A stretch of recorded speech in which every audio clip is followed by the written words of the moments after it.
Sometimes it's not that we don't know what to do, it's that we're just tired. Tired of trying, tired of hoping, tired of showing up and not seeing any progress. But what if I told you that being there for yourself, especially when nothing seems to be working, is one of the most powerful forms of healing you will ever experience?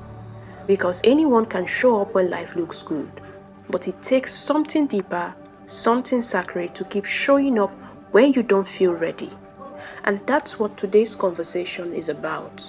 How to keep showing up for yourself when it feels like everything is standing against you. Not the fluffy version, the real human version.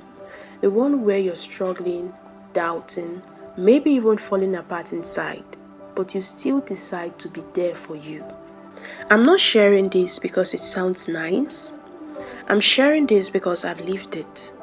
There were days when I didn't feel like getting up, days when I didn't see results, when I kept pouring into things that looked empty.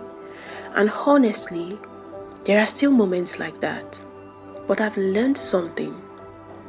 The moment you stop abandoning yourself is the moment your healing starts to become real. So let's talk about what that really means. Let's talk about how to stay when your first instinct is to run.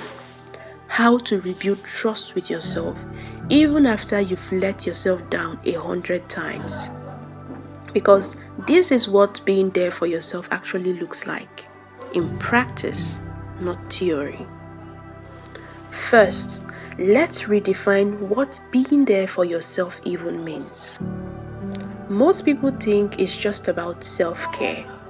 Resting, journaling, going offline. Those things help, yes, but they are surface level. True self-presence isn't just about comfort, it's about commitment. It's about deciding that no matter what happens, failure, disappointment, delay, you will not turn your back on you.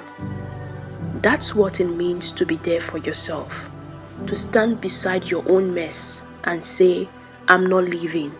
We'll figure this out together. And that's harder than it sounds, because the truth is, we've all learned how to show up for others, but very few of us ever learned how to show up for ourselves. You see, when you've been hurt, when life has disappointed you over and over again, your brain starts protecting you through something called self-sabotage. Self-sabotage means doing things that quietly work against your own progress.